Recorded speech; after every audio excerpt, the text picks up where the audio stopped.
Hi guys, it's Luke and Hannah. Today we're going to be showing you how to put on a gait belt and properly use this to help ambulate your patients. Okay, so first you're going to have the client, if able, raise their arms, and you will wrap this around just below sternum level. Okay? On the belt there's the teeth and then there's the open end. You're going to feed the belt through the teeth and then through the open end.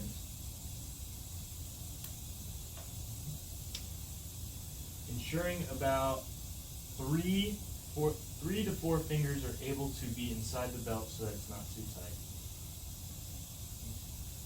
Alright, now we're going to help her get up. So you're going to face front, get a wide stance, and you're going to lift.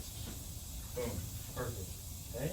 Now I'm going to turn and hold behind. Then we're walking. We're doing great. All right.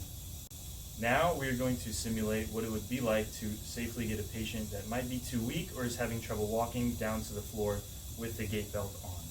So in this scenario, as the transferer, I'm going to get a nice wide stance and ensure that I don't fall with them. This is important. So again, I'm going to have my fingers underneath the belt, and as she's falling, I'm going to keep leaning back and I'm going to lean her into my leg and slowly slide her down my leg. Boom. So we're on the floor. So at this point, I'm going to maintain contact and have her lean against my legs. This is also where I would call for help if I'm not able to assist the patient back up to their feet on my own. We would get a wheelchair or any necessary lifts. The ATI accepted practice and indications for the use of a gait belt are that it allows better grip and provides support during patient ambulation and transfers.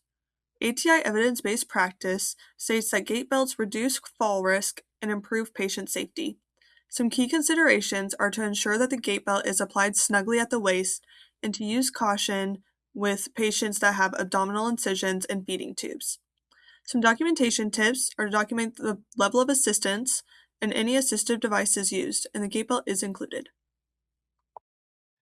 The ATI accepted practice and indications for transferring a client are to promote patient mobility and prevent complications related to the immobility of a hospitalization.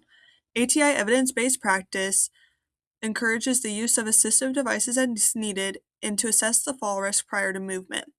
Some key considerations are to lock the bed or chair wheels prior to movement and to use proper body mechanics, such as bending at the knees, using large muscles of the legs to lift, keeping the client close to your body, and keeping the bed at a comfortable working height.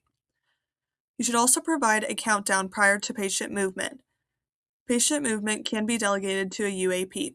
Some documentation tips include the type of transfer performed, the level of assistance required for patient movement, the assistive devices used, the level of mobility, and the patient's response.